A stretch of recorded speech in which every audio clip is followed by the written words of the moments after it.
आपका स्वागत है मेरे चैनल तैयार नई उड़ान की।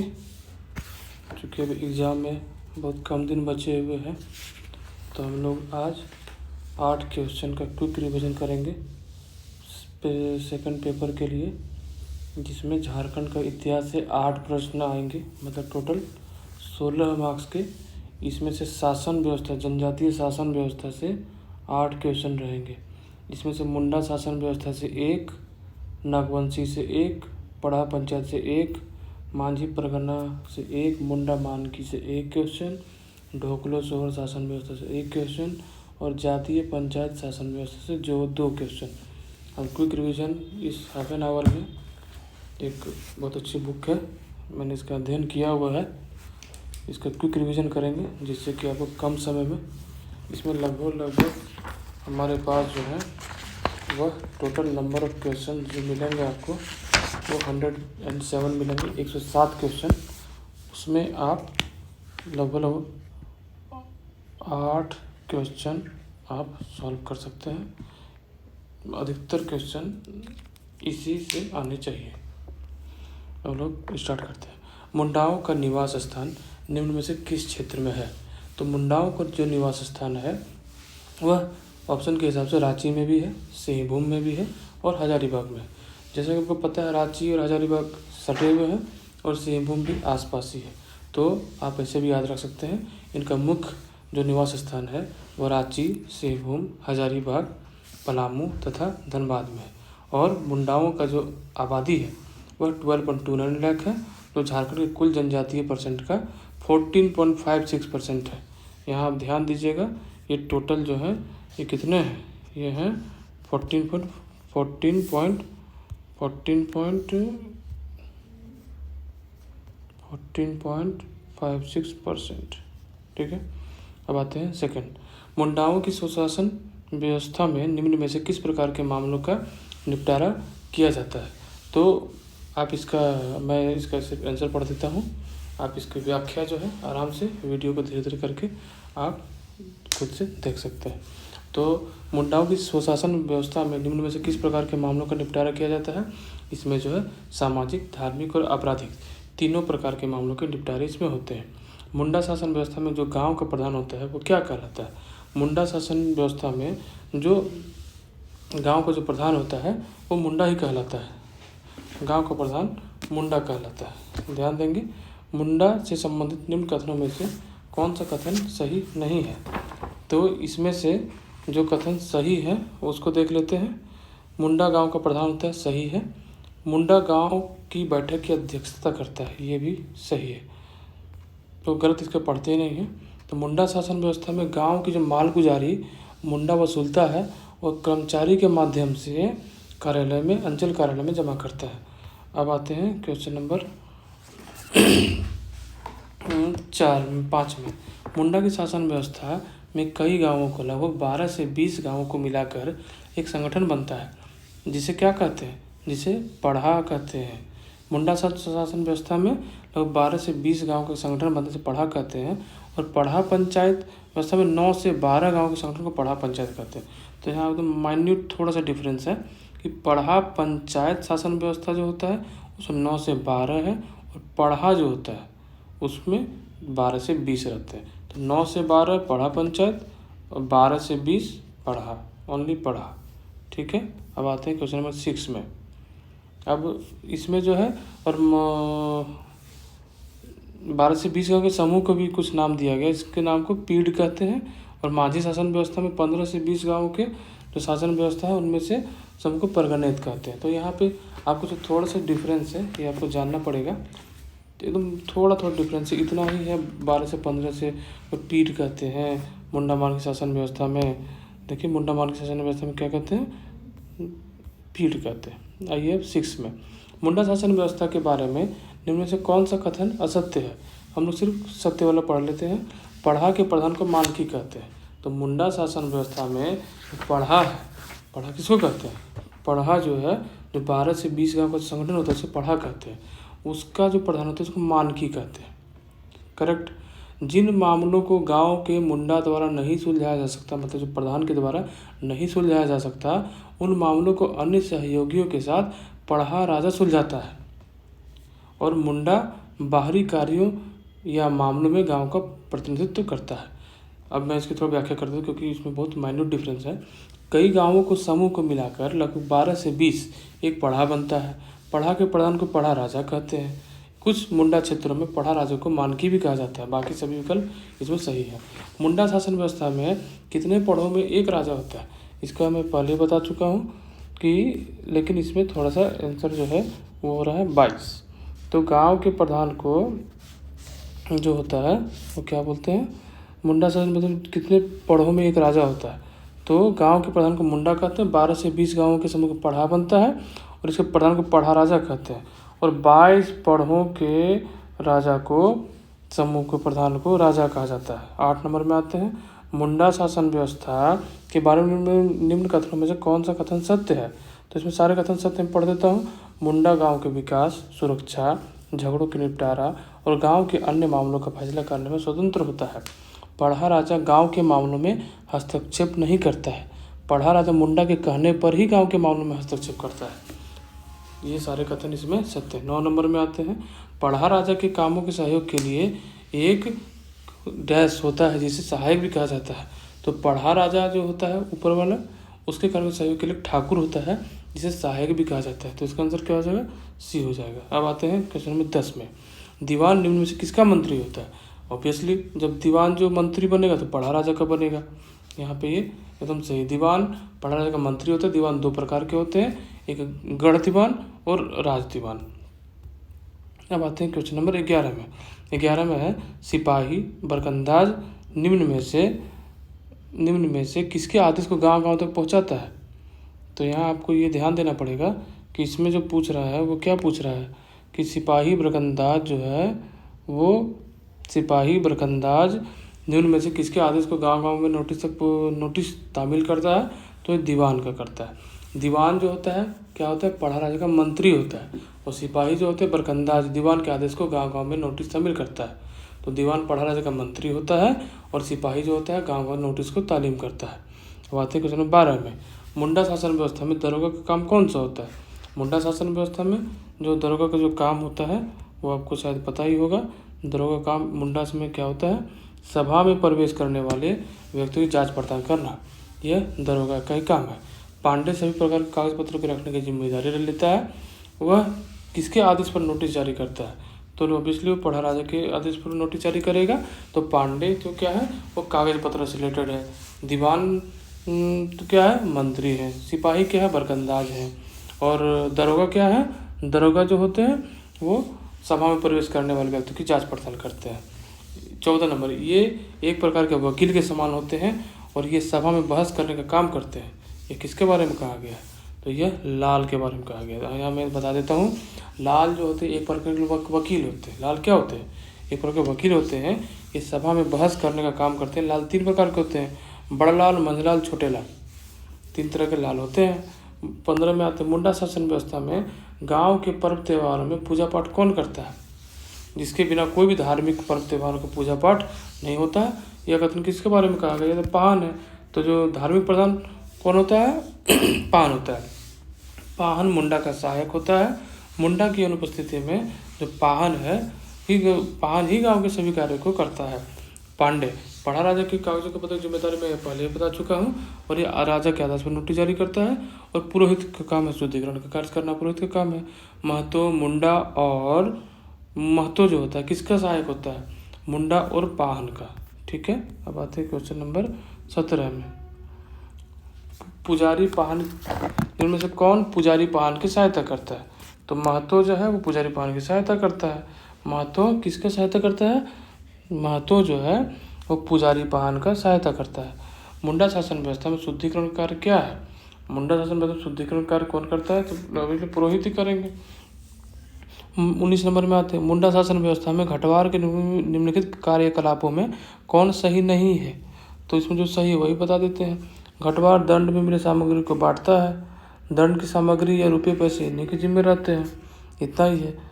जो घटवार दंड मिले सामग्री को बांटता है, दंड की सामग्री या रुपये पैसे इनके जिम्मे रहते हैं, या किसी को दंड देने का कार्य नहीं करता है। यही इसमें गलत है। मुंडा शासन व्यवस्था में सभा में हाथ पैर धुलाने का कार्य कौन करता है? तो ये चवाड़ डोलायत करेगा। ये बहुत इंपॉर्टेंट क्वेश्चन है कि सभा में हाथ पैर धुलाने का जो काम है वो चवाड़ डोलायत करता है। ये बहुत ही इंपॉर्टेंट है। घटवार दंड में मिले सामग्री को बांटता है। घटवार क्या करेगा? दंड में जो सामग्री मिले उसको बांटेगा, और दंड की सामग्री या रुपये पैसे इन्हीं के जिम्मे रहते हैं। पुरोहित में क्या होता है? पुरोहित दंड मिले व्यक्ति को शुद्धि का कार्य कराता है। और सभा में चूना तंबाकू बांटने वाले व्यक्ति क्या करता है? पनखवास करता है। नाम से ही चूना तंबाकू कौन? पनखवास होता है। मुंडा शासन व्यवस्था में अखड़ा में किस प्रकार की समस्या का समाधान किया जाता है? तो जो अखड़ा जो होता है, अखड़ा में सामूहिक रूप और सर्वसम्मति से विचार विमर्श होता है तथा नैतिकता तथा औचित्य के आधार पर निर्णय लिया जाता है। इस प्रकार के विचार से सभी संतुष्ट हो जाते हैं तथा न्याय तुरंत हो जाता है। इसका आंसर क्या है? यही वाला है। सामूहिक रूप से सर्वसम्मति से विचार होता है अखड़ा में। अखड़ा में क्या होता है कि समस्या संबंधी बैठक भी होती है। अखड़ा में क्या होता है? नैतिकता और औचित्य के आधार पर निर्णय लिया जाता है। और अखड़ा में क्या होता है? न्याय जल्दी और कम खर्च में मिल जाता है। ये होता है। क्वेश्चन नंबर आते हैं 22 में। 22 में क्वेश्चन है, मुंडा शासन व्यवस्था में अखड़ा से संबंधित शब्दों में कौन सा कथन सत्य है?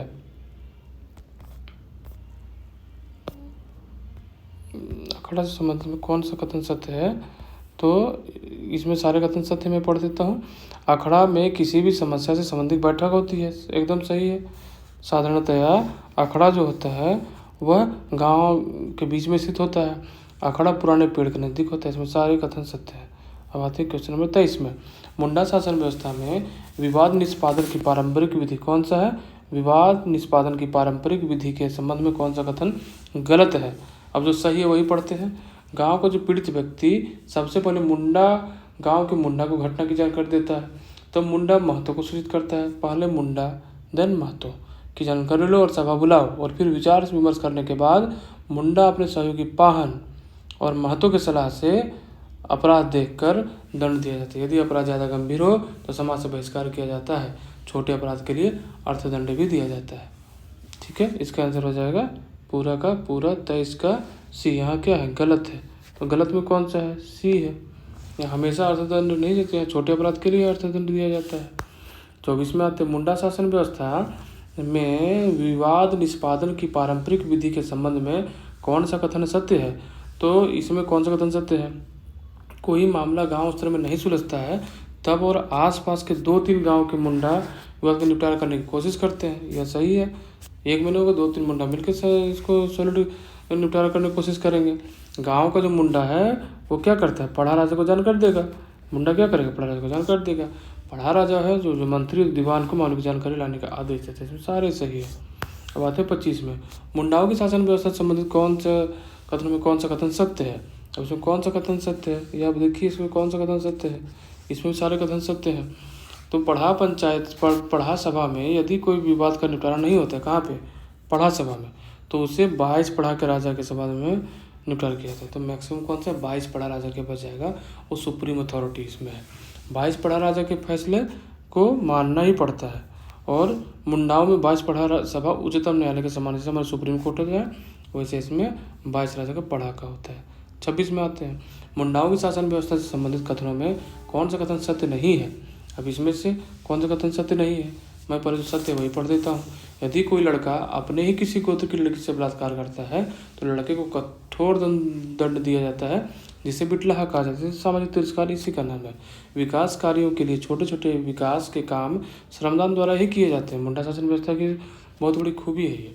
अब इसका जो पहला पढ़ देते हैं, आपराधिक मामलों में ज़्यादातर आर्थिक दंड का प्रावधान है, जैसे को तैसे वाला फैसला इसमें नहीं सुना जाता है।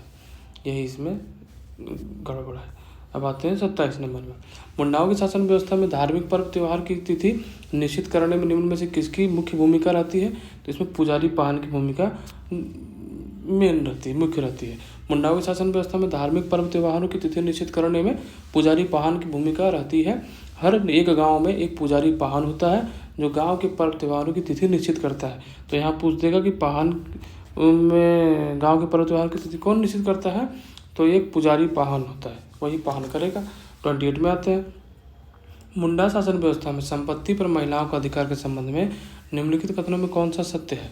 अब इसमें पढ़ लेते हैं। यदि कोई लड़की पिता के घर में अविवाहित रहती है तो उसे भरण पोषण कर जमीन का हिस्सा को दिया जाता है। अब ये यहाँ सत्य पूछ रहती है, इसमें सत्य है। यदि कोई लड़की पिता के घर में अविवाहित रहती है तो उसे भरण पोषण के लिए जमीन का कुछ हिस्सा दिया जाता है, परंतु वह जमीन को बेच नहीं सकती। यहाँ पे यह इंपॉर्टेंट है। विधवा को पति की जमीन पर केवल भरण पोषण का अधिकार है, वह भी जमीन को बेच नहीं सकती। तो दोनों केस में मुंडा शासन व्यवस्था में महिलाएं जो है जमीन को नहीं बेच सकती हैं, चाहे वो अविवाहित महिला हो या फिर विधवा महिला हो। अविवाहित के केस में पिता का नहीं बेच सकती और विधवा के केस में अपने पति का नहीं बेच सकती। अब 29 में आते हैं। मुंडाओं की शासन व्यवस्था में महिलाओं का अधिकार के संबंध में क्या सत्य है। इसमें मैं इसकी व्याख्या पढ़ देता हूँ, इसमें कन्फ्यूजन नहीं रहेगा। मुंडा शासन में महिलाओं को मुंडा पद नहीं दिया जाता, विचार विमर्श में भी उन्हें शामिल नहीं किया जाता। यह पद पगड़ी देकर रस्म अदाई के साथ केवल पुरुष को ही दिया जाता है। यहाँ अब समझना पड़ेगा। हम लोग अब 29 क्वेश्चन कर चुके हैं। हम लोग थोड़ा स्पीड बढ़ेंगे क्योंकि 15 मिनट हो चुके हैं और हम लोग 29 क्वेश्चन ही किए हैं अभी हम लोग को लगभग 100+ क्वेश्चन करना है। हम लोग को जल्दी कंप्लीट करते हैं। मुंडा शासन व्यवस्था से संबंधित कथनों में कौन सा कथन सत्य नहीं है। जो सत्य है मैं सिर्फ वही पढ़ूंगा, जिससे कोई कन्फ्यूजन ना रहे।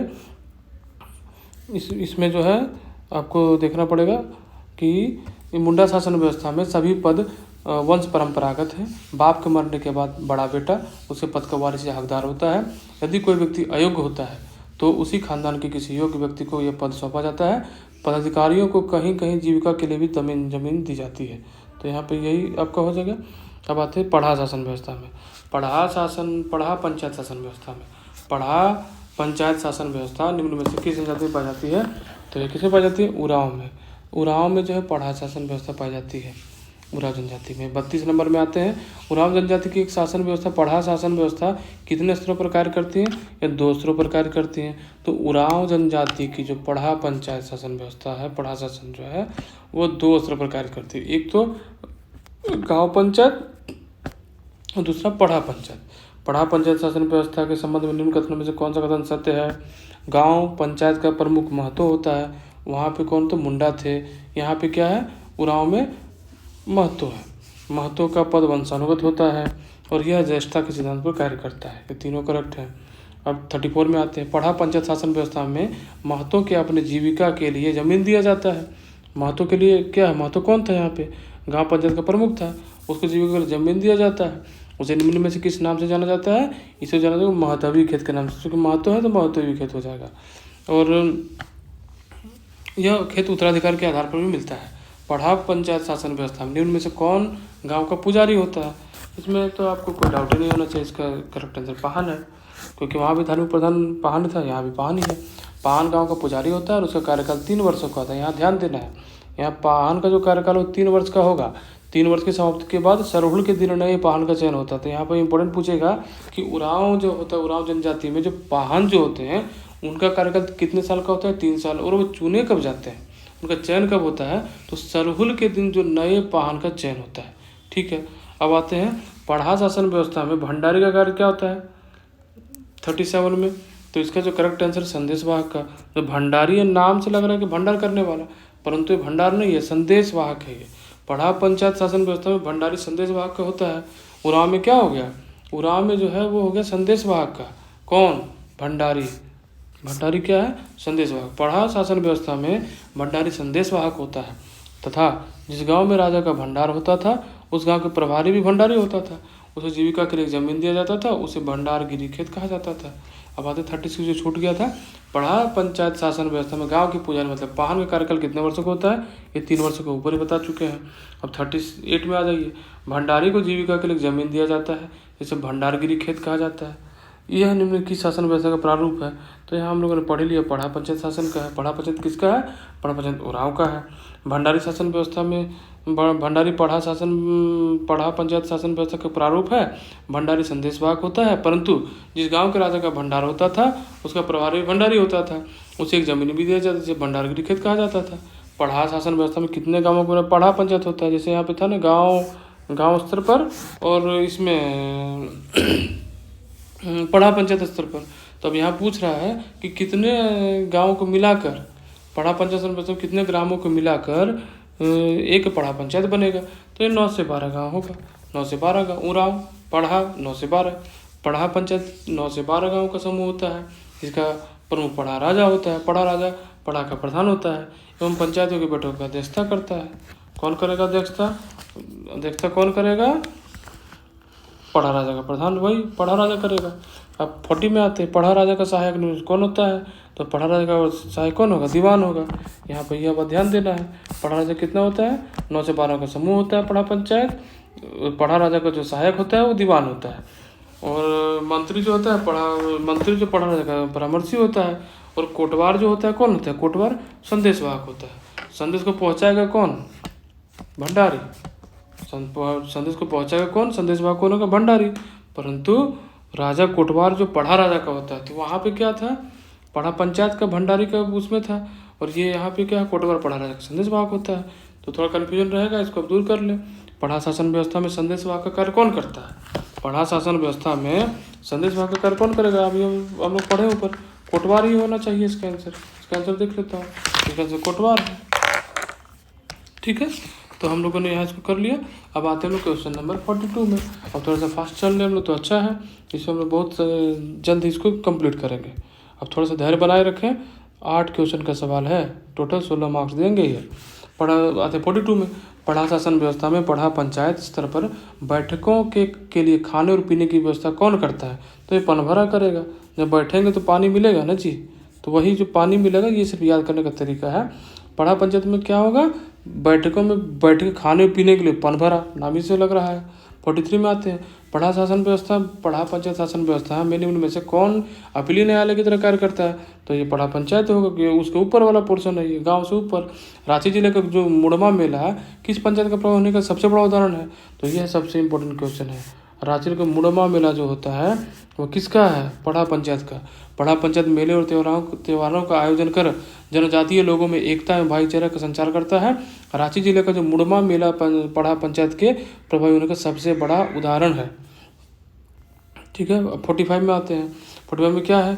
पढ़ा पंचायत शासन व्यवस्था में पढ़ा पंचायत में वर्ष में एक बार पढ़ा शिकार आयोजित होता है। तो पढ़ा पंचायत में वर्ष में कितना बार शिकार आयोजित होता है? एक बार होता है, जो प्रत्येक पढ़ा में होता है। पढ़ा में महिलाओं के लिए भी शिकार का आयोजन किया जाता है, जो प्रत्येक 12 वर्ष में किया जाता है। जो महिलाओं के लिए होगा तो 12 साल में। इसे किस नाम जानते हैं? इसे जन्य शिकार के नाम से जानते हैं। यह बहुत इंपॉर्टेंट क्वेश्चन है, इसको BBA स्टार मार्क कर ले। 46 में आते हैं। पढ़ा पंचायत शासन व्यवस्था में गांव पंचायत के प्रमुख महत्व कौन है? पढ़ा पंचायत शासन व्यवस्था में गांव पंचायत के प्रमुख महत्व हो गए। विवाद को निपटारा करने के लिए किसके द्वारा बैठकी करने के लिए गांव वालों को सूचित करता है? तो जो मांझी होगा, इसका करेक्ट मांझी है। ग्राम पंचायत के प्रमुख महत्व विवादों का निपटारा करने के लिए मांझी बैठक करने के लिए गांव वालों को सूचित करता है। कौन करेगा? महतो बुलाएगा। कौन सूचित कौन करेगा? महतो जी इसको सूचित करेंगे। यदि कोई मामला या विवाद गांव में नहीं सुलझाया जा सकता तो इसे किसके द्वारा पढ़ा राजा के पास ले जाया जाएगा? तो इसका जो करेक्ट आंसर हो जाएगा वो महतो के द्वारा, चूँकि महतो ही इसके मेन होते हैं यहाँ पे। अब 48 में आते हैं। 48 का जो क्वेश्चन है वो क्या है? पढ़ा पंचायत के नियम में कौन सा कथन सत्य है? इसमें सारे सही है, मैं इसे पढ़ देता हूँ।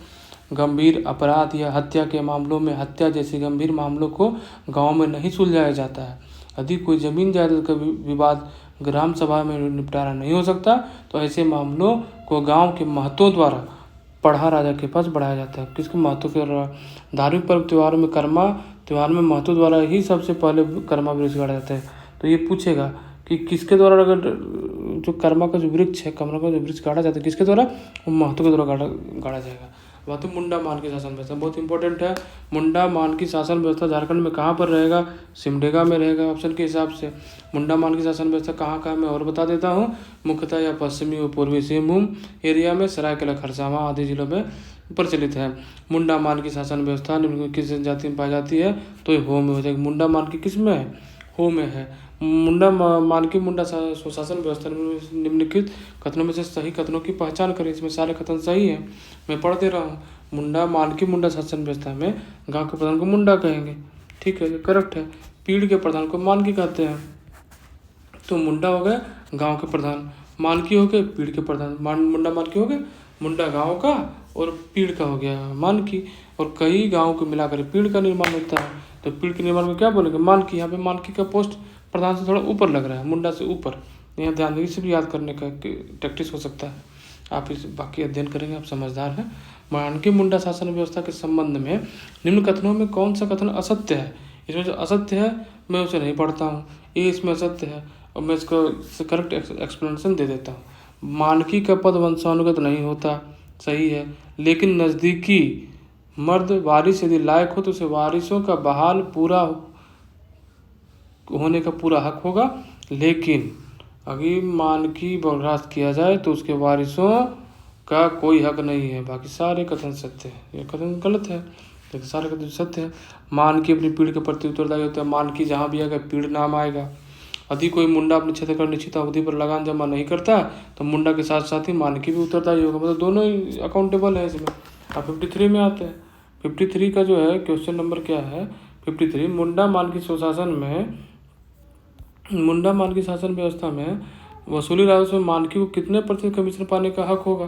तो जो मानकी का जो ये बहुत इंपॉर्टेंट क्वेश्चन है, ये सब क्वेश्चन जल्दी से दिखाई नहीं देता है। इस बुक में दिया हुआ बहुत अच्छा कलेक्शन है ये। इसमें क्या है, अति मानकी मुंडा स्वशासन व्यवस्था में वसूली राजस्व में से मानकी किसका? पीढ़ का कितने प्रतिशत का हकदार होगा? 10% का हकदार होगा। अब मुंडा मानकी शासन व्यवस्था में पीढ़ के प्रधान मानकी को आजकल सरकार द्वारा कितने रुपये प्रति माह भुगतान किया जाता है? तो 1500 रुपया किया जाता है। 10% 1500 रुपया। मुंडा मानकी मुंडा शासन व्यवस्था के संबंध में कथनों पर गलत पहचान कीजिए। तो जो गलत क्या है? पहला ही गलत है। क्या गलत है? मुंडा को इसमें मानकी को नया नहीं होगा, तो मानकी यहाँ पे मुंडा हो जाएगा। मुंडा को नया बंदोबस्त करने तथा छोड़ी हुई जोत की जमीन का दूसरी रैयत के साथ बंदोबस्त करने का हक है। बाकी सारे कथन जो हैं वह असत्य है। ठीक है, अब आते हैं बाकी सारे कथन सत्य हैं। मानकी की मंजूरी लेकर मुंडा माल गुजारा निश्चित करेगा, जिसका आधा मानकी व आधा मुंडा ले सकता है। मानकी अपने इलाके का पुलिस पदाधिकारी है। अब आते हैं 56 में। मानकी मुंडा स्वशासन व्यवस्था के संबंध में कथित सहन की पहचान कीजिए। अब सही कथन कौन सा है इसमें? सारे कथन सही है। पड़ती जमीन पर सरकार की इजाज़त के बिना मुंडा कोई रैयत आबाद नहीं कर सकता, यह एकदम करेक्ट है। मुंडा को गैर मजरूआ जमीन बंदोबस्त करने का हक है। पड़ती जमीन को किसी हो या कायमी बसिंदा रैयत के साथ बंदोबस्त कर सकता है। राजस्व वसूली का मुंडा 16%, मानकी 10% तथा तहसीलदार 2% कमीशन लेने का हक है। बहुत इंपॉर्टेंट है। मुंडा 16, मानकी 10 और तहसीलदार 2%। अब मानकी मुंडा शासन व्यवस्था के संबंध में निम्नलिखित कथनों का कौन सा असत्य है? तो 57 में कौन सा असत्य है? तो सही पढ़ देता हूँ। नए जमीन बंदोबस्त करने पर मुंडा उपायुक्त अनुमंडल पदाधिकारी को सूचना देता है, सही है। अपने गांव के बाहरी व्यक्ति के बसने पर मुंडा उपायुक्त को बताता है, यही सही है, सूचना देता है। मुंडा मौजा का पुलिस अधिकारी, यह भी करेक्ट है। अब आते हैं 58 में। मानकी मुंडा शासन व्यवस्था के संबंध में निम्न कथनों पर कौन सा असत्य है? इसमें जो सत्य है वो पढ़ देता हूँ। इसका आंसर तो वैसे ही हो जाएगा। मुंडा अपने गांव में शांति तथा कानून व्यवस्था बहाल करता है, सही है। मुंडा किसी भी विभाग के पदाधिकारी को अपने क्षेत्र में मदद तथा सहयोग प्रदान करता है, मुंडा ही मेन है इसमें। अब आते हैं 59 में। मानकी मुंडा शासन व्यवस्था में लगभग कितने गाँव को मिलाकर मुंडाओं के ऊपर मानकी होता है? तो 15 से 20 गाँव को मिलाकर एक मानकी होगा। हम लोग इसके पहले भी इसका अध्ययन कर चुके हैं कि 15 से 20 गाँव को मिलाकर एक मानकी बनेगा, एक पिन बनेगा, उसका जो है प्रधान मानकी बनेगा। तो मानकी ही 15 से 20 का मान लीजिए, मानकी इक्वल टू 15 से 20 गाँव। अब मानकी मुंडा शासन व्यवस्था में जब कोई मामला मानकी द्वारा नहीं सुलझाया जा सके तो निम्न किस समिति को भेजा जाएगा? तो 3 मानकी के पास जाएगा। तो 3 मानकी इससे भी इम्पोर्टेंट हो गया, तो ये बहुत इंपॉर्टेंट है। पहले मुंडा, फिर हो गया मानकी, अब मानकी तो 3 मानकी। जब कोई मामला मानकी द्वारा नहीं सुलझाया जा सकता तो 3 मानकियों की समिति बनाकर उस पर विचार विमर्श किया जाता है। मानकी मुंडा शासन व्यवस्था मुंडा का सहायक कौन होगा? तो मुंडा का सहायक डाकुआ होगा। मुंडा का डाकुआ करेगा, डाकुआ इंपॉर्टेंट है। मानकी मुंडा शासन व्यवस्था में डाकुओं मुंडा का सहायक होता है। डाकू के द्वारा मुंडा गांव को किसी बैठक या मामले के बारे में सूचित करता है। तो डाकू क्या करेगा? डाकू जो मुंडा के सहयोग सपोर्ट करेगा, सहायक होगा, और वही उसी के बारे में गाँव वालों को बताएगा बैठक के बारे में। 62 का क्या हो जाएगा? मानकी मुंडा शासन व्यवस्था में मानकी में से किसके माध्यम से मुंडाओं द्वारा लिए गए लगान वसूलता है? तो किससे वसूलेगा? तहसीलदार से। लगभग 15 से 20 गाँव को मिलाकर एक पीढ़ का निर्माण होता है, जिसका प्रधान मानकी कहलाता है। मानकी तहसीलदार के माध्यम से मुंडाओं द्वारा लिया गया लगान वसूलता है। 63 में आते हैं। मानकी मुंडा शासन व्यवस्था में निम्न में से कौन गांव का सामाजिक तथा धार्मिक पर्व त्योहार का पूजा पाठ करता है? कौन सा? गांव का सामाजिक तथा धार्मिक पुरस्कार में पूजा पाठ करता है, साथ ही धार्मिक अपराध के आरोपी को दंड तय करता है। तो 63 का जो आंसर हो जाएगा वो सी हो जाएगा, द्विउरी। बहुत इंपॉर्टेंट क्वेश्चन है ये। द्विउरी का काम क्या है कि गांव का सामाजिक तथा धार्मिक पूजा पाठ करेगा और धार्मिक अपराध के आरोपित व्यक्ति का दंड तय करता है। जहाँ धर्म आया वहाँ पे द्विउरी आएगा। तो द्विउरी गांव का सामाजिक तथा धार्मिक पर्व त्योहारों में पूजा पाठ करता है, साथ ही धार्मिक प्रधान के अपराध के आरोपित व्यक्ति का दंड भी यही तय करता है। अब यहाँ पे ध्यान देंगे क्वेश्चन नंबर 64 में, मानकी मुंडा शासन व्यवस्था में निम्न में से कौन गांव की देवी देवताओं का पूजा पाठ करता है? धार्मिक मामलों में द्विउरी के साथ साथ इसको भी विचार विमर्श किया जाता है, तो इसका नाम होगा यात्रा द्विउरी होगा। मांझी परगना शासन व्यवस्था में आता है। हम लोग अभी तक कौन कौन सा कंप्लीट कर चुके हैं? हम लोग जो पहला कंप्लीट किया हम लोगों ने किया था वो किया था आपको मुंडाओं की शासन व्यवस्था, उसका हम लोगों ने किया पढ़ा पंचायत शासन व्यवस्था, फिर हम लोग किया मानकी मुंडा शासन व्यवस्था। अब हम लोग मांझी परगना शासन व्यवस्था में आते हैं। हम लोगों ने अभी आधा से ज़्यादा तय कर लिया है, लगभग आधे घंटे हो चुके हैं। अब 10 मिनट में हम लोग इसको कंप्लीट करने का कोशिश करेंगे। 8 नंबर इसमें 8 नंबर का क्वेश्चन आता है इसमें, चूँकि 8 क्वेश्चन आएंगे 16 मार्क्स के, हर एक क्वेश्चन 2 मार्क्स के रहेंगे। तो मांझी परगना शासन व्यवस्था में बात करते हैं 65 नंबर। झारखंड की किस प्रमुख आदिवासी जातियों में मांझी परगना शासन व्यवस्था पाया जाता है? तो संथाल में पाया जाएगा। मांझी परगना शासन व्यवस्था में संथालों की शासन व्यवस्था है। यह शासन व्यवस्था झारखंड के किस क्षेत्र में पाया जाएगा? पक्का चूँकि मांझी है तो संथाल परगना में ही आएगा ये, मुख्यतः संथाल परगना में। तो मांझी परगना शासन व्यवस्था कहाँ होगा? संथाल परगना में पाया जाएगा। मांझी शासन व्यवस्था में गाँव का प्रधान कौन होता है? मांझी में मांझी ही होगा। 68 में तो मांझी शासन व्यवस्था में निम्न में से किसे गांव का प्रशासनिक व्यावसायिक तथा लगान लेने का अधिकार है? तो मांझी को ही, क्योंकि मांझी ही मेन है, तो लगान प्रशासनिक व्यावसायिक तथा लगान लेने का अधिकार इन्हीं को प्राप्त है। मांझी परगना शासन व्यवस्था में मांझी से ऊपर की संस्था देश मांझी, मांझी से ऊपर कौन? देश मांझी या मोड़े मांझी है, जो कितने गाँव को मिलाकर, कितने गाँव के मांझियों से मिलाकर बनते हैं? तो ये 5 से 8 गाँव। ध्यान दीजिएगा क्या है, देश मांझी या मोड़े मांझी? देश मांझी मोड़े मांझी कितना गांव को मिलाकर? 5 से 8 मांझी। मांझी परगना शासन व्यवस्था में 5 से 8 गांव को मिलाकर गांव को, जो मांझियों को देश मांझी कहते हैं।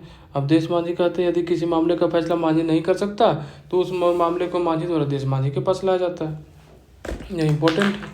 जैसे वहाँ पे मानकी मुंडा था ना, वैसा ही करके है यहाँ पे 70 में आते हैं। मांझी परगना शासन व्यवस्था में देश मांझी के ऊपर की संस्था को किस नाम से जाना जाता है? ये परगनेत कहलाएगा। तो यहाँ पे आपको 5 से 8 गांव कहलाए देश मांझी। 5 से 8 गांव कितना? देश मांझी। अब उसमें 12 से 20 गांव जो होगा वो परगनेत हो जाएगा। परगनेत जो है 12 से 20 गांव, 12 से 20 गांव के मिलाकर बनता है। यह गाँवों के मांझियों का प्रधान होता है। जिस मामलों को देश मांझी नहीं निपटा सकते उस मामले को परगनेत। तो यहाँ पे मांझी, देश मांझी और परगनेत 3 स्तर के आ गए हैं, 71 में आते हैं। मांझी परगना शासन व्यवस्था में यह ग्राम सभा को प्रमुख सदस्य है, जिन्हें उपमांझी का दर्जा प्राप्त है। यह मांझी की अनुपस्थिति में यह मांझी का काम देखता है। यह कथन किसके लिए कहा गया है? तो प्राणिक के लिए कहा गया है। कौन होगा? इसका प्राणिक होगा। प्राणिक गाँव ग्राम सभा का प्रमुख सदस्य है कौन? प्राणिक। इन्हें उपमांझी का दर्जा प्राप्त है। मांझी की अनुपस्थिति में प्राणिक ही मांझी का काम करता है। प्राणी किसी अपराध का दंड निश्चित करता है और दंड वही माना जाएगा जो प्राणी द्वारा निश्चित किया गया हो। तो बहुत इंपॉर्टेंट पोस्ट इसका भी है। 72 में आते हैं। मांझी परगना शासन व्यवस्था में गुड़ायत, तो गुड़ायत जो होता है किसका? सचिव का काम करता है। तो ये परगनेत का करता है। बहुत इंपॉर्टेंट क्वेश्चन है। गुड़ायत जो है मांझी के सचिव का काम करता है। गुड़ायत मांझी कहने पर गाँव की बैठकी करने के लिए ग्रामीण को सूचित करता है। कौन? गुड़ायत। इसके अलावा गांव के पूजा पाठ में खजांची का काम करेगा, गुड़ायत करेगा। तो गुड़ायत क्या किया? सचिव का भी काम किया, बैठक को भी बुलाया और पूजा पाठ में खजांची का भी काम किया। तो जो गुड़ायत तो बहुत इंपॉर्टेंट पद है। जोग मांझी इनमें से किसका उप सचिव है? जो मांझी के कहने पर गांव की बैठकी करने के लिए ग्रामीणों को सूचित करता है। तो यहाँ पे पक्का जोग मांझी मांझी का ही सचिव रहेंगे, उप सचिव। जोग मांझी मांझी का उप सचिव है। मांझी के कहने पर गांव की बैठकी करने के लिए ग्रामीणों को सूचित करता है। इसके अलावा गांव के पूजा पाठ में खजांची का काम भी यही करता है। चंदा उठाता है। पर त्योहार के बारे में गांव की जनसंख्या तथा परिवार की जानकारी रखता है। अब 74 में आते हैं। मांझी परगना शासन व्यवस्था में गांव की शादी का गांव में शादी विवाह का हिसाब किताब किसके पास रहता है? जोग मांझी के पास रहता है। जोग मांझी मांझी का उप सचिव है और गांव की शादी का जो हिसाब किताब है जोग मांझी के पास रहता है। यह युवाओं का नेता भी है, मतलब युवाओं का नेता कौन कहलाएगा? जोग मांझी कहलाएगा। शादी विवाह में युवा लड़के लड़कियों का नेतृत्व भी यही करेगा और शादी विवाद में भी जोग मांझी ही निर्णय सुनाएगा। अब 75 में आते हैं। 75 का क्वेश्चन क्या है? 75 में क्वेश्चन है, मांझी परगना शासन व्यवस्था में जोग प्राणिक उप जोग मांझी है जो किसकी अनुपस्थिति में जोग प्राणिक का कार्य संभालता है? तो जोग मांझी की अनुपस्थिति में संभालेगा। किस में संभालेगा? ये जोग मांझी की उपस्थिति में संभालेगा। तो जोग प्राणिक उप मांझी है। जोग प्राणिक क्या है? जोग प्राणिक उप मांझी है। जोग मांझी की अनुपस्थिति में जोग प्राणिक कार्यभार संभालता है। अब आते हैं 76 में, मांझी परगना शासन व्यवस्था में निम्न कथन किसके लिए कहा गया है कि यह गांव के प्रमुख सज्जन हैं और गांव के प्रत्येक मामले में विचार विमर्श के लिए सभा में उपस्थित रहते हैं? ये भगदू प्रजा बहुत इंपॉर्टेंट है। भगदू प्रजा गांव के कुछ सज्जन हैं, जहाँ पे भगदू प्रजा नाम आया सज्जन व्यक्ति आएंगे जो गांव के प्रत्येक मामले में विचार विमर्श के लिए सभा में उपस्थित रहते हैं। 77 में आते हैं हम लोग, मांझी परगना शासन व्यवस्था में यह एक संगठनात्मक प्रमुख होता है जो ग्रामीणों की बाहरी हमलों से सुरक्षा करता है। इसे लाशर टंगाई बोलते हैं। बहुत इंपॉर्टेंट है लाशर टंगाई। मांझी परगना शासन व्यवस्था में लाशर टंगाई संगठनात्मक प्रमुख होता है जो ग्रामीणों की बाहरी हमला से सुरक्षा करता है। 76 से 78 में आते हैं, मांझी परगना शासन व्यवस्था में नायकी की भूमिका क्या है? नायके की भूमिका क्या है मांझी परगना में? धार्मिक पूजा पाठ को कौन संपन्न कराएगा? नायके। धार्मिक अपराधों के मामलों में अपना फैसला कौन सुनाएगा? नायके। गांव के अंदर जितने भी देवी देवता है उसका पूजा पाठ कौन करेगा? नायके। और नायके किस में है? मांझी परगना शासन व्यवस्था में। 79 में आते हैं, मांझी परगना शासन व्यवस्था में यह मांझी के आदेश से बदमाश व्यक्ति अपराधी को पकड़कर बांधता है। यह कथन किसके बारे में कहा गया था? चौकीदार के बारे में। चौकीदार का काम ही वही है। चौकीदार मांझी के आदेश से बदमाश व्यक्ति अपराधी को पकड़कर बांध देगा। यह पद पारंपरिक नहीं है, उनको चौकीदार बोलेंगे। 80 में आते हैं, मांझी परगना शासन व्यवस्था में कुछ क्षेत्रों में सभी परगनेतों के ऊपर एक संस्था होती है। इसके ऊपर सभी परगनेतों की एक संस्था होती है। किसमें? मांझी परगना शासन व्यवस्था में। जब कोई मामला परगनेतों द्वारा नहीं निपटा जाता है तो ऐसे मामलों को किस में जाएगा? दिसुम परगना में जाएगा। यहाँ अब एक चीज़ नोट करें, मांझी परगना शासन व्यवस्था में सभी परगनेतों के ऊपर एक दिसुम परगना होता है। जब कोई मामला परगनेतों द्वारा नहीं निपटाया जाएगा तो ये दिसुम परगना द्वारा निपटाया जाएगा। 81 में आते हैं, 81 में क्या क्वेश्चन है? मांझी परगना शासन व्यवस्था में इनमें से किस एक को छोड़कर बाकी सभी पदाधिकारी को गाँव की ओर से जमीन मिली रहती है? इसी भगदू प्राणी के पास जो जमीन नहीं होती बाकी सबके पास होती है। मांझी परगना शासन व्यवस्था में भगदू प्रजा के पास भगदू प्रजा को छोड़कर बाकी सभी पदार्थियों को गांव की जमीन मिली रहती है, जैसे चौकीदार को, नायके को, लाशर टंगाई को।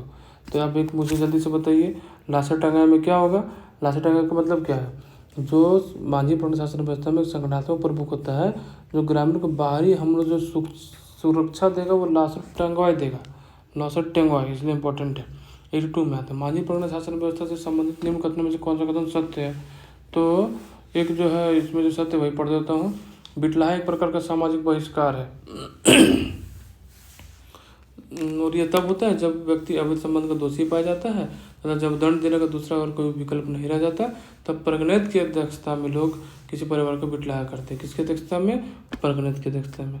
83 में आते हैं, मांझी परगना शासन व्यवस्था में बिटलाहा एक प्रकार का सामाजिक बहिष्कार है और किसकी अध्यक्षता में लोग परिवार को बिटलाहा करते हैं? अभी मैंने बताया परगनेत। अब आते हैं हम लोग इसमें 84 में, मांझी परगना शासन व्यवस्था में यदि किसी संथाली कुंवारी लड़की का अवैध गर्भ रह जाता है तो सबसे पहले गाँव में किसको खबर दी जाती है? जोग मांझी को दी जाती है। यदि किसी संथाली कुंवारी लड़की का अवैध गर्भ रह जाता है तो सबसे पहले गांव में जोग मांझी को खबर दी जाती है। जोग मांझी की गांव की बैठकें बुलाता है और अवैध संतान के बाप का नाम पूछा जाता है।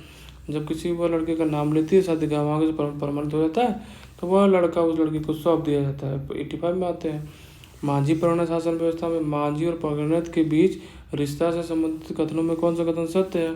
इनमें कौन सा कथन सत्य है? सारे कथन सत्य है। मांझी परगनेत का अधीन रहता है। मांझी किसका अधीन रहेगा? परगनेत का अधीन कार्य करेगा। मांझी किसके अंदर कार्य करेगा? परगनेत का कार्य करेगा। यदि पुराने ज़माने में मांझी द्वारा वसूला गया खजाना परगनेत के यहाँ जमा किया जाता था। वर्तमान में अब इसे मांझी द्वारा सीधे अंचलाधिकारी को जमा किया जाता है। अंचलाधिकारी को तो कौन? मांझी जमा करेंगे। अब आते हैं क्वेश्चन नंबर 86 में। जिसे आते हैं ढोकलो-शोर शासन व्यवस्था में।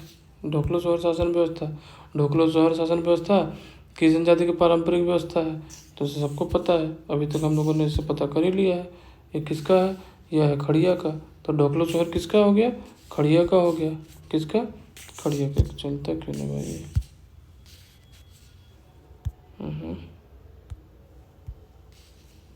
खड़िया का। ढोकलो-शोर शासन व्यवस्था कितने स्तरीय शासन व्यवस्था है? 2 स्तरीय, जैसे आपके ग्राम स्तरीय और शोहर स्तरीय। जैसे इसमें था ना, हम लोगों ने पढ़ा था इसके पहले ही, किसमें आप पहले वाले में भी दो स्तरीय थे। किसका था 2 स्तरीय? 1 मिनट में बता देता हूँ। 2 स्तरीय था आपको। अच्छा चलिए मैं फिर देखता हूँ, फिर बताता हूँ। शायद ये संतालों का था ना। चलिए मैं देख के बताता हूँ, ताकि कोई कन्फ्यूजन नहीं रहना चाहिए। तो ढोकलो-शोर भी 2 स्तरीय है। ढोकलो-शोर शासन व्यवस्था में गांव स्तर का कार्य कौन सी सभा करती है? तो ढोकलो करती है। ढोकलो गांव का स्तर पर खड़ी समाज में प्रधान होता है और ग्राम सभा की बैठक हद करने उसकी अध्यक्षता करता है। तो ढोकलो गांव स्तर का हो गया। ढोकलो-शोर शासन व्यवस्था में खड़िया समाज में सबसे सर्वोच्च स्तर पर कौन सी सभा कार्य करती है? शोहर करेगा। ढोकलो तो जब गाँव का हो गया तो शोहर डेफिनेटली ऊपर का ही होगा। आते हैं शोहर पद खड़िया में सर्वोच्च होता है। जैसे उरा में पढ़ा राजा होता है और वह कई ग्रामों का नेतृत्व करता है। आवश्यकता होने पर सामूहिक बैठक बुलाता है। खड़िया समुदाय में महतो किन्हें कहा जाता है? महतो का जिन लोगों ने कभी गांव बसाया था उन्हें ही गांव का मुख्य सचिव, मुख्य व्यक्ति कहकर महतो की उपाधि दी जाती है। उन्हीं को खड़िया में महतो बोलेंगे, मुख्य व्यक्ति को। और ये परंपरागत पद है, परंतु गाँव वालों की सहमति से बदलते भी है ये। ढोकलो-शोर शासन व्यवस्था में वह व्यक्ति जो गांव के पर्व त्योहारों में पूजा पाठ करते हैं उसे क्या कहलाता है? ये पाहन ही है। तो नॉर्मली हर जगह ही वो धार्मिक प्रधान वाले टाइप के होते हैं, पूजा पाठ वाले। ढोकलो-शोर शासन व्यवस्था में गांव में जब किसी परिवार को अशुद्ध करार दिया जाता है तो शुद्धिकरण करने वाले व्यक्ति को क्या कहेंगे? करटाहा कहेंगे। गाँव में जब किसी परिवार को अशुद्ध करार दिया जाता है तब उसके शुद्धिकरण के लिए क्षेत्र विशेष में पाहन के समान पूजा पाठ कर भात भीतर कराया जाता है भोजन, इसी को शुद्धिकरण कहते हैं। और शुद्धिकरण कराने वाले व्यक्ति क्या कहते हैं? करटाहा कहते हैं। 93 में आते हैं। ढोकलो-शोर शासन व्यवस्था में गांव के झगड़े झंझट को सुलझाने के लिए गांव में सभा बुलाई जाती है। झगड़ा झंझट होगा तो ढोकलो-शोर कहाँ सभापतित्व कौन करेगा? महतो ही करेगा। उसके बाद 94 में आते हैं। ढोकलो-शोर शासन व्यवस्था में यौन संबंधी अपराधों में दोषी पाए जाने के व्यक्ति किस प्रकार से क्षमा की जा सकती है? शुद्धिकरण करने में क्षमा की जा सकती है। अपने गाँव के किसी लड़का या लड़की से यौन संबंध रखना अपराध माना जाता है। इसके लिए समाज बाहर की सजा दी जाती है। किसी व्यक्ति को क्षमा उसी समय दी जाती है जब वो शुद्धिकरण भात भीतर के लिए तैयार होता है। तो शुद्धिकरण की प्रक्रिया भात भीतर कहते हैं। 95 में आते हैं। जातीय पंचायत व्यवस्था में जातीय पंचायत शासन व्यवस्था में कांटा टोपना सजा को कौन सा कथन सही ठहराता है? तो धान के कोड़े से भरे गड्ढे में पैर रखकर खड़ा होना पड़ता है, उसी को कहते हैं कांटा टोपना। कांटा टोपना नामक अग्नि परीक्षा में धान के कोड़े से भरे गड्ढे में पैर रखकर खड़ा होना पड़ता है। जो थककर गिर जाता है तो उसे दोषी माना जाता है। 96 जातीय पंचायत शासन में पंचायत कहाँ बैठा करती है? तो माझी थान में। तो जातीय शासन व्यवस्था में कहाँ बैठती है? तो माझी थान में बैठेंगे। जातीय शासन व्यवस्था में प्रमुख व्यवस्था पंचायत के कितने प्रमुख पदाधिकारी होते हैं? तो 5 तरह के प्रमुख पदाधिकारी होते हैं। जाति में कौन है? मांझी हो गए, मांझी परानिक, जोग मांझी परानिक, जोग मांझी और गुड़ाइत, यही है। और यही 5 से लेकर 97 पंचायत को चलाते हैं। मोड़े होड़ नावक अर्थात 5 व्यक्ति की कथा चल पड़ी। ठीक है, अब आते हैं 98 में। ज़्यादा क्वेश्चन नहीं बचा है, लास्ट पेज है ये। जातीय शासन पंचायत व्यवस्था में गांव के युवक युवतियों का चारित्रिक अभिभावक कौन होता है? तो चारित्रिक होगा जोग मांझी होगा। जोग मांझी के गांव के युवक युवतियों का चारित्रिक अभिभावक आते हैं 99 में। भूमि तथा चेरों में खड़िया पंचायत से ऊपर एक अन्य पंचायत होती है जिसे चीरा करते हैं। चीरा का सभापति क्या कहलाता है? चीरा का दनुड़िया कहलाएगा। भूमि तथा चेरों में खड़िया पंचायत से ऊपर एक अन्य पंचायत होती है, इसे चीरा कहते हैं। चीरा का सभापति क्या कहलाता है? दनुड़िया कहलाता है। भूमि तथा चेरो पंचायत में पंचायत प्रमुख का नाम महतो तथा देहरी राजा हुआ करता था। खड़िया पंचायत से ऊपर एक अन्य बड़ी पंचायत होती है, इसे चीरा कहते थे। चीरा का सभापति कौन? दनुड़िया कहलाता था। नागवंशी शासन व्यवस्था में आते हैं। नागवंशी शासन व्यवस्था में नागवंशी शासन व्यवस्था निम्न में से किस शासन व्यवस्था पर आधारित थी? तो पढ़ा पंचायत शासन व्यवस्था पर आधारित थी। नागवंशी शासन व्यवस्था या तंत्र का प्रमुख राजा था। उस समय सबसे महत्वपूर्ण राजा की सेना थी, जिसका प्रमुख सेनापति था। राजस्व प्रशासन की देख रेख दीवान, पटवारी और अमीर करते थे, परंतु प्रशासन का नहीं पढ़ा पंचायतों पर आधारित होता था। नागवंशी शासन व्यवस्था में राजस्व प्रशासन की देख रेख कौन करता था?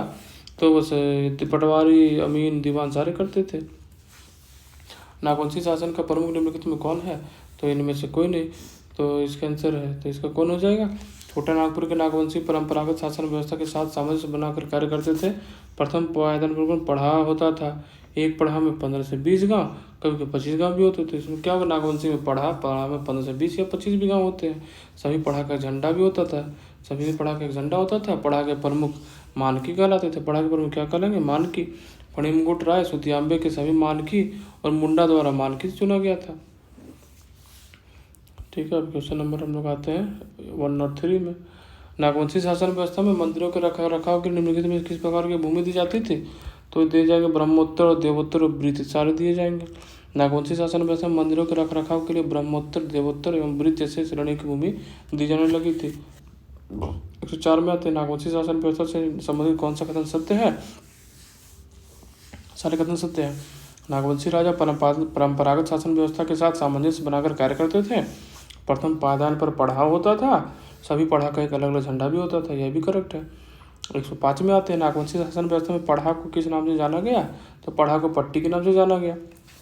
नागवंशी शासकों ने अपने शासन व्यवस्था में कुछ परिवर्तन किए, जिसे पढ़ा को पट्टी नाम दिया गया। पढ़ा को क्या नाम दिया? पट्टी। मानकियों का नाम बदलकर भूंयहर कर दिया गया। भूंयहर इलाके में प्रत्येक पढ़ा में करीब 1 दर्जन गाँव में होते थे, 1 दर्जन गाँव होते थे। भूंयहर इलाकों में प्रत्येक पढ़ा में करीब 1 दर्जन गाँव होते थे। पढ़ा में कितने? 1 दर्जन गाँव। नागवंशी शासन व्यवस्था में मानकी के संबंध में कौन सा कथन गलत है? इसमें सारे कथन सत्य हैं। पर्व त्योहारों में उपस्थित भीड़ पर नियंत्रण कौन करेंगे? मानकी। विवादों को निपटारा कौन करेंगे? मानकी। भूमि के संबंध में विशेष कर किनके पास रहेगा? मानकी के पास। तो नागवंशी शासन व्यवस्था में मानकी अपने क्षेत्र में बहुत प्रभाव रखता था। पर्व त्योहार के अवसर पर जब बड़ी संख्या में लोग इकट्ठा होते थे तो मानकी उन पर नियंत्रण रखते थे और विवादों को निपटारा भी करते थे। भूमि राजा या उनके अधीनस्थ जागीरदार बिना पढ़ा पंचायत की अनुमति के लगान वृद्धि नहीं करते थे। 107 नंबर में आते हैं, नागवंशी शासन व्यवस्था में भूमि स्वामित्व के बारे में निम्न कथनों में से कौन सा कथन सत्य है? तो भूमि का सामूहिक स्वामित्व था, यही सत्य है। छोटा नागपुर क्षेत्र में भूमि पर सामूहिक स्वामित्व होता था। मुंडा या पाहन उन जमीनों की जोत कोड के लिए आवंटन करते थे। यह आपके समक्ष यह समाप्त होता है जनजातीय शासन व्यवस्था। इसमें से 8 क्वेश्चन आने की संभावना है। इसमें से और भी कोई क्वेश्चन वगैरह आएंगे तो मैं अब डेली से अपलोड कर दूंगा। आप मेरे चैनल तैयार रनिंग उड़ान को लाइक करें, सब्सक्राइब करें और अपने फ्रेंड्स के साथ शेयर करें। यदि कहीं भी कोई त्रुटि हो, क्योंकि त्रुटि तो इसमें कहीं मुझे दिखाई नहीं पड़ रही, यदि कहीं कोई त्रुटि हो तो कमेंट बॉक्स में डाल कर मेरा मार्गदर्शन करें और मुझे मोटिवेट करें। धन्यवाद।